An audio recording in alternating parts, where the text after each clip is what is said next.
Si Dylan kapag pinapakawalan, no, maligalig. Ikot ka na. Ikot na.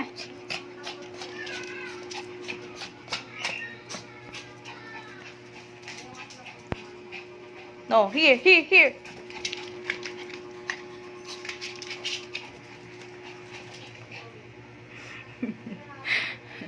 Kasi araw-araw ko siya pinapakawalan para nakakapag stretch ng kanyang katawan, ng kanyang mga kamay at paa.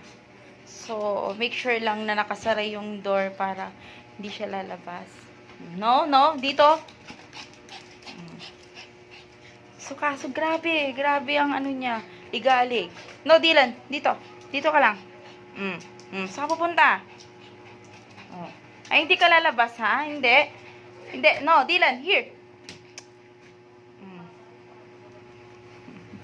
Intindihin ko yung sa part ng face niya kahapon. Asan?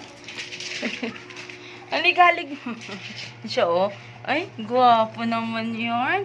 Gwapo naman yan. Ano? Pagod na? Kulit mo eh. Ay, very good ah.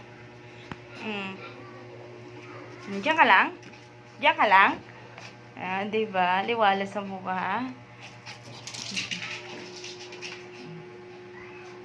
So, araw-araw yan inaalis ko sa cage niya para magtatakbo naman dito. Kaso halos lahat iniikutan niya.